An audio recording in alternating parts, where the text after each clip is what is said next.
sunshine, everyone. 6:01 on the clock here on your Monday morning. Hope you all had a wonderful weekend. I'm Jason Hackett. Alicia has a day off. John has a day off. They're doing a little golfing today. Going to check in with John in just a couple of minutes. And already, Mace, the rain that we've had this morning is impacting that golf tournament, Randy Shaver's Golf Classic. Yeah, it sounds like there's a delay, and I'll know you'll have more on that, and John as well. Rainfall in the area this morning, but a lot of it is pushing eastward.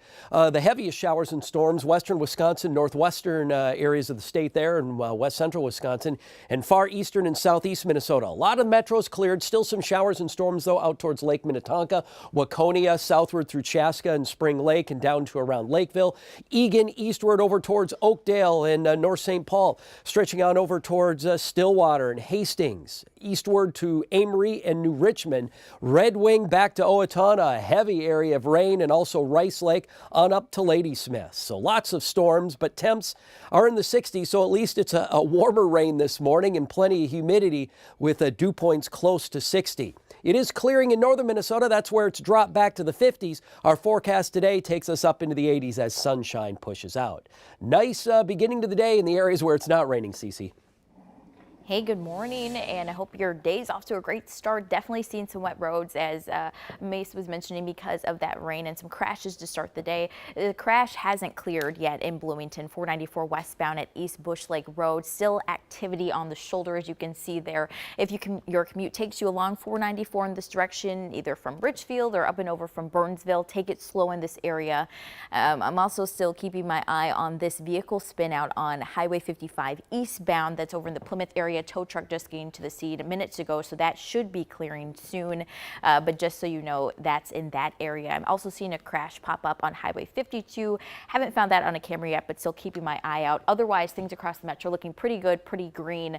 As I mentioned a few minutes ago, also hearing reports of roads shutting down because of flooding.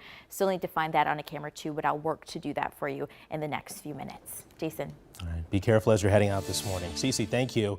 Turning out to our top story. In a matter of hours, Hennepin County DA Mary Moriarty will explain why she's dropping charges against State Trooper Ryan Londrigan in the death of Ricky Cobb II. That surprise decision coming in the last 12 hours. This is video from that deadly traffic stop last July on I-94. It shows the moment Londrigan shot and killed Cobb as he tried to drive off while dragging Londrigan's partner. That decision to dismiss the charges ends a roller coaster legal battle and debate over if the charges should have even been filed in the first place. So let's bring in Michelle Beck right now with a closer look at why those charges are being dropped. Yeah, Jason, at an 8:30 press conference, we are expecting new details about what Mary Moriarty calls the new pieces of evidence that have fundamentally altered this case. Let's talk about that evidence. First, what Ryan Londrigan's trainer has recently said, that the trooper did not violate any of the State Patrol's general orders.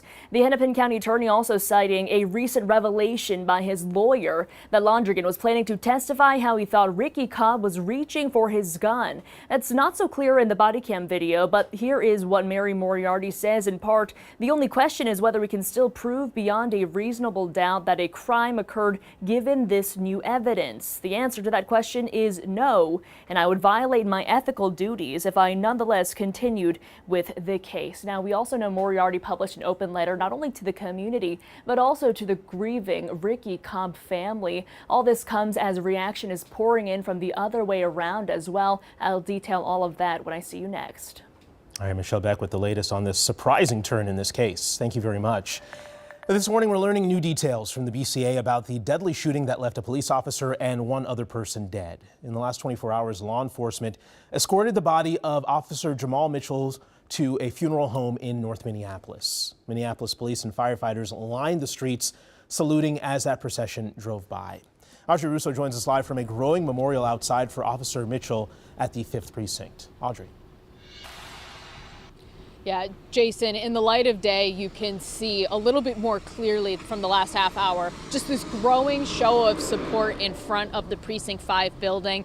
You can see it's protected from the elements underneath a tent, just really a growing sign of support from the community and a sign of mourning. Now, the BCA report that came out in the last 24 hours released as Officer Jamal Mitchell's family is planning a funeral. It answers some more questions about exactly how this ambush-style attack happened. Now, on Thursday afternoon, according to the report, Officer Mitchell rolled up to the scene on Blaisdell Avenue and found 2 injured people in the street, one of whom was a bystander, one was Mustafa Muhammad. When Officer Mitchell asked Muhammad if he was okay and if he needed any help, that's when, according to the report, Muhammad pulled out a handgun and started shooting at Officer Mitchell. Now, 2 other Minneapolis police officers came on the scene, saw what was happening. Muhammad, according to the report, turned his gun on the officers who had just arrived on scene. The group exchanged gunfire, and the 2 officers ended up hitting and killing Muhammad on the scene. Now, there was another bystander, as I mentioned. Coming up in the next 30 minutes, we have an update on his condition this morning. And again, as I mentioned, this is all happening as Officer Jamal Mitchell's family is in the midst of planning funeral arrangements. The details haven't been ironed out exactly as to when that will be, but we'll bring you those details as soon as we learn them. Jason? Heartbroken for that family.